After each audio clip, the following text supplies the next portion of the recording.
রাত পোহালেই পশ্চিমবঙ্গ রাজ্য বিধানসভা নির্বাচন 2 ধাপের ভোটাভুটির প্রথম ধাপ অনুষ্ঠিত হবে আগামীকাল। 152টি আসনে হবে ভোট গ্রহণ। এই ধাপে আলোচিত আসনগুলোর মধ্যে রয়েছে উত্তরবঙ্গের দার্জিলিং, জলপাইগুড়ি, কোচবিহার, মালদা, মুর্শিদাবাদ এবং দক্ষিণবঙ্গের পূর্ব মেদিনীপুরের নন্দীগ্রাম। সিলন টি রপ্তানিতে শীর্ষে।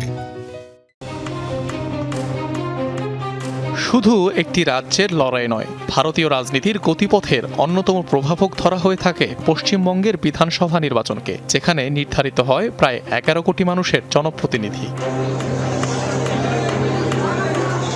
23 এপ্রিল প্রথম দফা ভোট হবে 16 জেলার 152টি আসনে, যেখানে প্রায় 1,500 প্রার্থীর ভাগ্য নির্ধারণ করবে 3 কোটি 60 লাখের কাছাকাছি ভোটার। এর মধ্যে আলোচিত প্রার্থীরা হলেন বিজেপির শুভেন্দু অধিকারী, দিলীপ ঘোষ এবং একসময়ের প্রতাপশালী কংগ্রেস নেতা অধীর রঞ্জন চৌধুরী।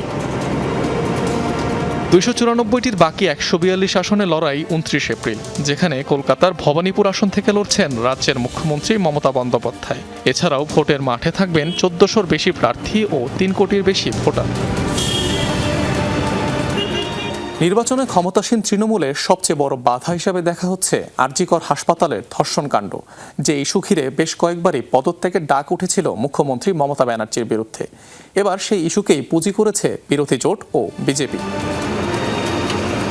তবে সবচেয়ে বেশি আলোচিত হচ্ছে পশ্চিমবঙ্গে বিনিয়োগের সংকট এবং কর্মসংস্থানের অভাব। গেল 15 বছরে সরাসরি বিদেশি বিনিয়োগ কিংবা ভারত ভিত্তিক বহুজাতিক প্রতিষ্ঠানগুলোর অর্থায়ন তেমন হয়নি পশ্চিমবঙ্গে। এর পাশাপাশি দলের সহযোগীদের বিরুদ্ধে ওঠা দুর্নীতির বিভিন্ন অভিযোগ মমতা বন্দ্যোপাধ্যায়ের সততার ভাবমূর্তি ক্ষুণ্ণ করেছে। বিশেষ করে কয়লা দুর্নীতি এবং অর্থ পাচার ইস্যুতে নাম উঠে আসে তৃণমূল কংগ্রেসের বহু সিনিয়র নেতার। এছাড়াও সংখ্যালঘুদের নিয়ে ভোট ব্যাংকের রাজনীতি করছেন মমতা, এমন অভিযোগও রয়েছে বিজেপির তরফ থেকে। অন্যদিকে বরাবরের মতো ধর্মভিত্তিক রাজনীতিকেই প্রধান হাতিয়ার ধরে এগোচ্ছে বিজেপি, শুরু থেকে যার সমালোচনা করে আসছে তৃণমূল।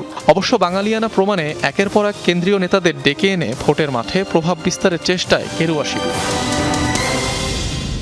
2011 সাল থেকে পশ্চিমবঙ্গের গদিতে মুখ্যমন্ত্রী মমতা ব্যানার্জি মুখোমুখি হয়েছেন 3টি কঠিন রাজ্যসভা আর 3টি লোকসভা নির্বাচনের।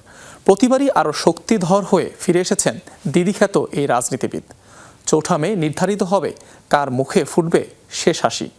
অনিক রহমান, যমুনা নিউজ।